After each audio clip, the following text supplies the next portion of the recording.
Okay, welcome into another duly noted podcast presented by Titan MRI and ABC Fine Wine and Spirits. We appreciate our title sponsors and all of our sponsors. And in fact, we're going to announce a new segment today that I've been kind of toying around with. We're going to do it, and we're going to try to line up a sponsor for that. I got a couple of phone calls out, but you're welcome to call in and ask, see if you want to do it. I got to keep my head in a certain place, or that. See that wire that shows? So I'll keep it right here. It's a big head. It's a big meatloaf head, but I have to keep it right in the right place. All right, so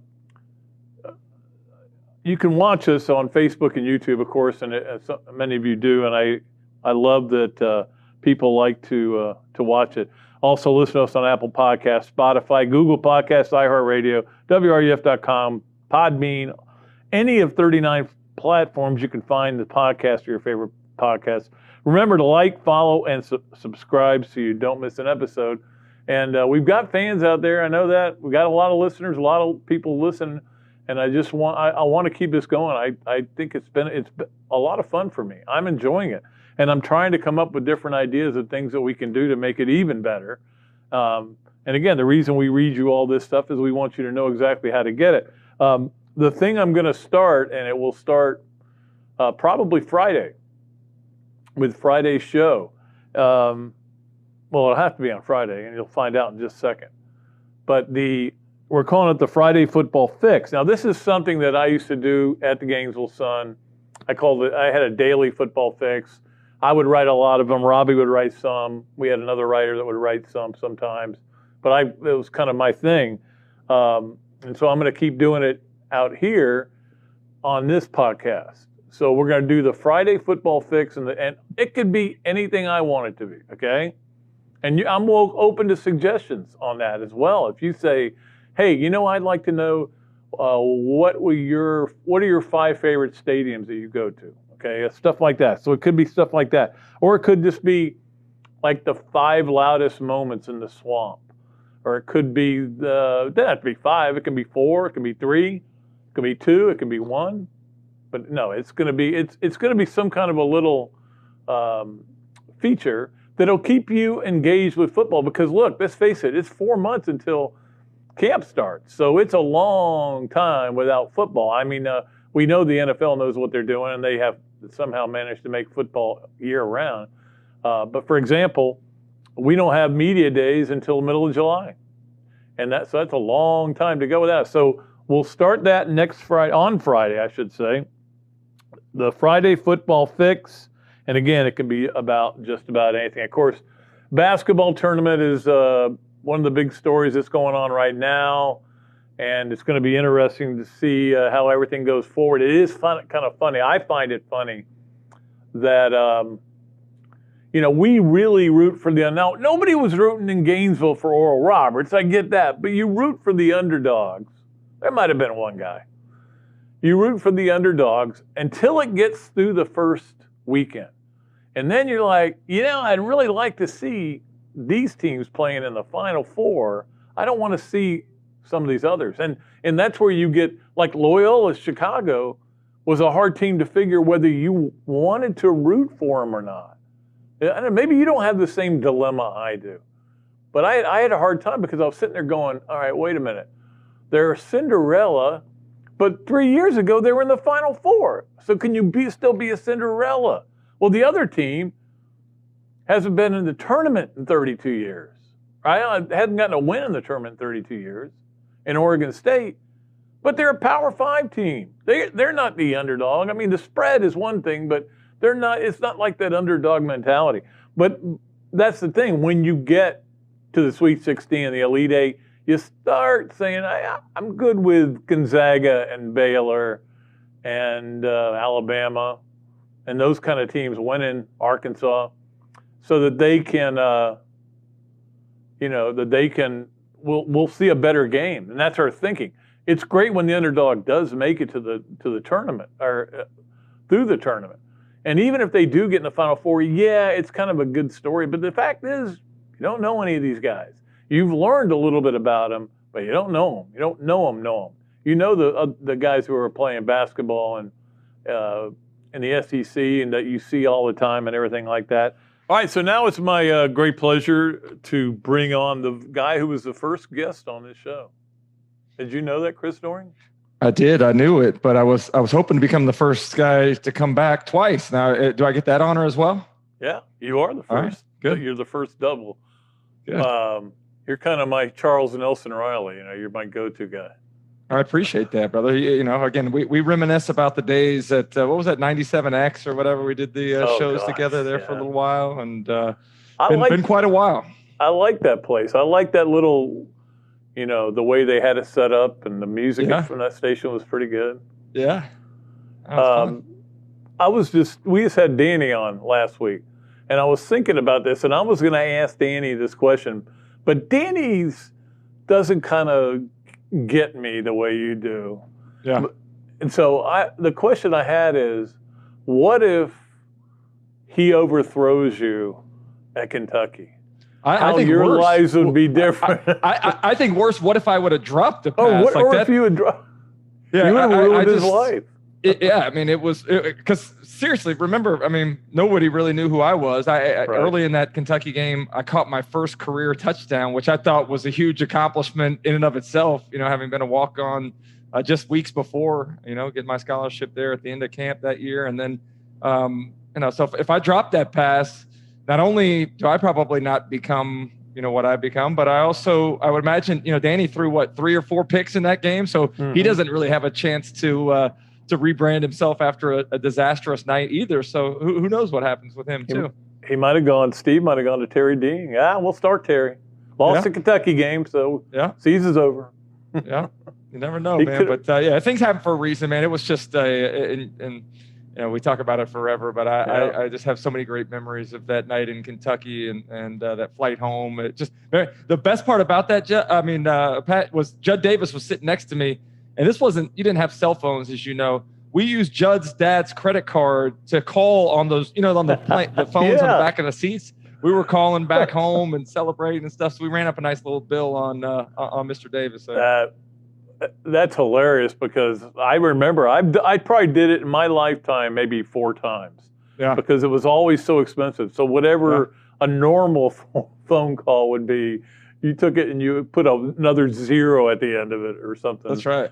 It was crazy. I'm wondering what it was like for you that night, and that week coming back. I know you had to get ready for Tennessee the next week, but just you're walking down the street now and everybody's saying, "Hey, Doering." Yeah, it was such a weird transformation of my life and existence. Remember, there was a while there that my nickname actually came from something that somebody, I don't know if it was Robbie, I know it wasn't you, somebody wrote in the Gainesville Sun, it was a preview, I guess, heading into the 92 season of position by position groups, and they were talking about the receivers, and they got down to the bottom to me, referred to me as lanky walk-on Chris Doering. So for a long time, that was my nickname, and I always tried to shake that mantra. I always looked at the walk-on thing as kind of being a scarlet letter. I probably should have taken pride in it, but when I got that scholarship, I really felt like, all right, finally, I'm not going to be walk-on Chris Doering anymore. And then it became former walk-on Chris Doering, so I could never quite, shed that label. But it was a real weird transformation that week. I remember walking on campus on Monday and reading the Alligator and the headlines with my name on it, and everybody kind of talking to me and recognizing me. Because of that, the fake ID I had didn't work anymore at the bar, so I had to wait until I turned 21 to go out and actually have a beer. But that couple week period, we went one Kentucky, came back, beat Tennessee. I caught another touchdown in that game, and then the Mississippi State game. Remember, I had 12 catches for 199 yards and 3 touchdowns. The next week, all of a sudden, I look at the stats, Pat. I'm leading the conference in catches. It's like so surreal to think about going from literally being a walk-on a couple weeks earlier to leading the SEC at that point in the season. It just was a wild ride there, man. It's funny that you say that's something, and again, everything's changed in this world, and something being in the newspaper doesn't carry the same weight because younger people aren't reading the newspaper, but back in those days, you got your nickname because of something somebody read in the newspaper. Yep. There was a guy, a kicker from Florida, and I can't remember his name. That's how bad it is. But he kicked off and he kicked out of bounds right after they scored, and I called him something like momentum killer. You know, it was a big momentum. So, and I didn't know this. They would walk around. They would walk around in the aisles and go, "Hey, momentum killer." You guys carried a lot of weight, man. I mean, back then we did. Every single day, you know, down in the facility, we'd have a compilation of all the stories about the Gators that, you know, they would pass around. So, you know, like it or not, and regardless of what coaches say, they read the papers. The player read the paper. They read the stories. They know what's going on about it. And so, one just final story that was funny for me. Do you remember Dr. Holyoke at the University of Florida? Yeah, sure. Yes. So I had his class, and this was like the week after the Kentucky game. You know, and I go in and sit down, and he starts into this speech about, you know, what a great story of perseverance Chris Doering is, and going on and about. He had no idea I was even in his class. You know, that's how anonymous I was at that point in time, sitting in his class. The guy's going on and on about me and doesn't even know. Are people like looking at you? You know? Yeah. It was weird. Does he mean you? That would have been great to bring you up and let you get a little standing ovation.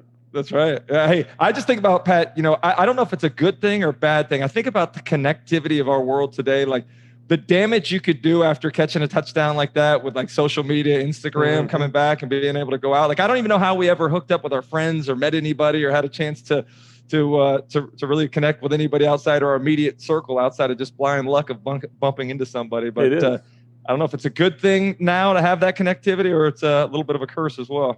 We get on our phones and that long cord into your room so you could talk to your girlfriend when you're in high school. Yeah. All right, let's talk a little football. And you know, I know a lot of teams are in spring. Florida's completed theirs already, and I don't know what you were able to get from that. I mean, they were. I bet you Dan Mullen was the happiest guy in the world to say, "Oh, we can't let anybody in because of COVID." Oh, that's terrible. Yeah. You know, I got nothing actually. I got nothing more than just, you know, what they want us to hear. I guess what we were able to see from some of the live videos that they did from Coach Mullen's accounts. But yeah, I think the biggest thing that I think about, you know, the storyline obviously is at the quarterback position, and Emory Jones is kind of the exception to the rule now. Pat, you remember when I played, it was routine that, you know, you have a guy that comes in, he redshirts, he waits a couple of years, and then he gets the chance to start as an upperclassman for 2 years. Well, remember FSU? That was what they did. Yeah. Think about that. That's really where they went off the rails, is they got away from that. They had to start Chris Ricks, I think, as a freshman, right? And that's kind of the beginning of some instability at the quarterback position, and then, you know, for their offense and team as a whole. So, you know, it is. I give Emory a lot of credit for being willing to be patient and being open to learning. A lot of people have talked about how he was able to learn a lot about preparation from Kyle Trask and understand, you know, the offensive flow a little bit more by watching from the sidelines. So I know, you know, there are people questioning his arm strength during spring, and Coach Mullen, you know, was quick to point out that that's really not a concern of his. But I do think Anthony Richardson will push him a little bit. You know, it was interesting that the rotation last year that we saw with Anthony Richardson getting inserted at times, and he got some valuable snaps. So I don't think it's a foregone conclusion that it's Emory's job, but I do look forward to having competition at that position. As you know, I think Coach Spurrier was always one that wanted competition at the quarterback position to try to elevate the play of the position as a position group as a whole. I just noticed, and you have a Spurrier jersey back there. I do. Yeah, signed it to me too. Is that in honor of? I mean, is that because of how you feel about him, or is it a collector's item? No, it's. And can I buy it from you?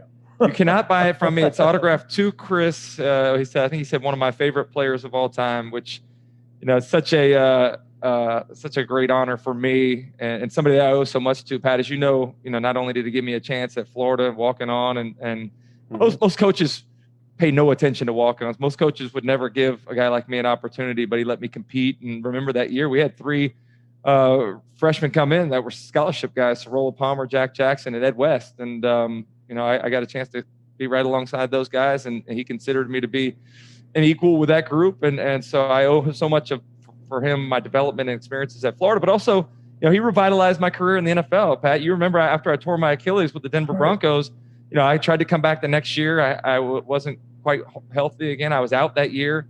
I wasn't getting a whole lot of opportunities anywhere else. And I actually signed a contract to play arena football with the Carolina Cobras. So fortunate to not have had to go that route. And really remember in 2001 when Coach, kind of said he was going to the NFL, Gator Nation was sad. I was like the only Gator fan that was excited about it because I knew he'd give me a chance to go up there with him in Washington. And so he revitalized my career and probably had some of my best seasons after playing with him in Washington and the next couple in Pittsburgh. Why are they called the Carolina Cobras?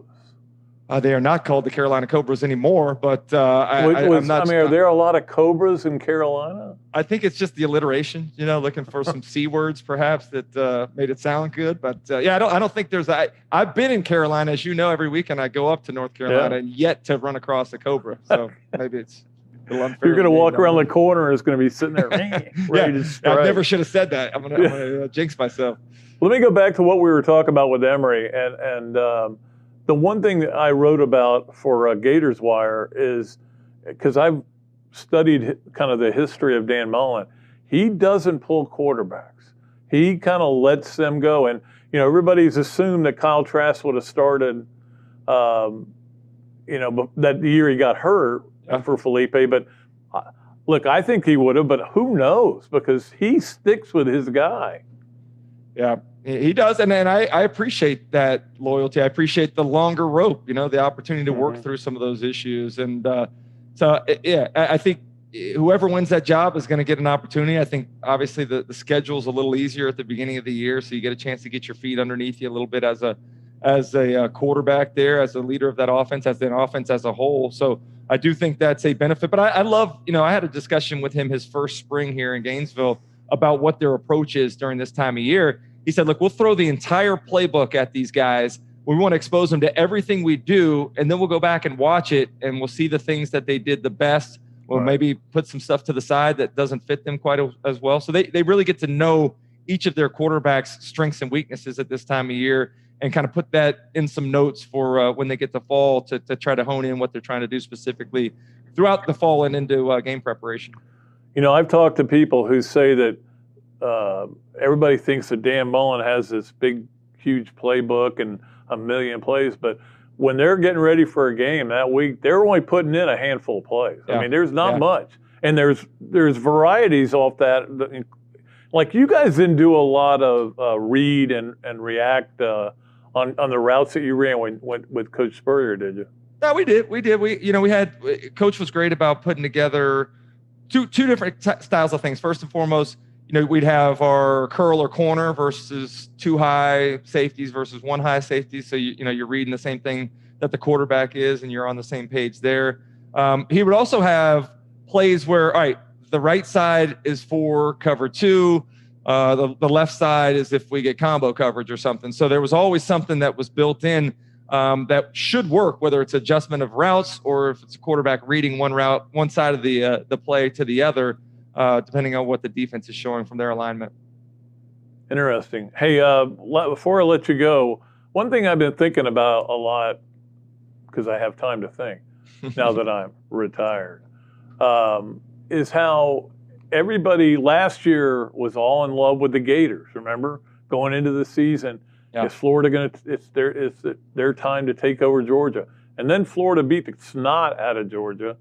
And now everybody's like, well, Georgia's clearly going to dominate the East again this year. And I can't find anybody who doesn't feel that way. Yeah, I feel the same way. I'm high on Georgia this year. It's kind of the antithesis of last year, right? I mean, we had so many questions last year about who was going to be Georgia's quarterback, what they were going to do with the new offensive coordinator. And obviously, Dan Mullen's offense will stay the same, but Brian Johnson's going to be gone. How does that impact the development of the quarterbacks and the play calling in general? So much talent returns for Georgia on both sides of the ball. That George Pickens injury is devastating, though, and I really feel for him and that entire offense because he's the guy. I mean, they developed a couple other guys last year. Some freshmen got a chance to play some meaningful snaps, but you could see when JT Daniels was inserted, that whole group of receivers was revitalized. And George Pickens is somebody, as a defense, you have to know where he is. They're usually rolling a safety his way.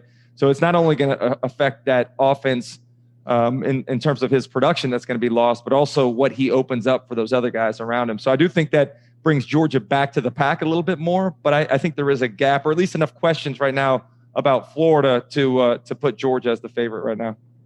Chris, always great talking to you, man. It'd be great to be hanging out with you. Need to do it, man. Are you vaccinated? I'm doubly vaccinated, yes. Double. All right, good, man. Well, I'll get there soon. You know, I had COVID earlier in the last year, and so got the antibodies. I'm trying to let everybody else get vaccinated, and I'll get mine, and then we can hopefully break some bread again together, man. There we go. Thanks a lot, Chris. We'll talk to you soon, okay? Yes, sir.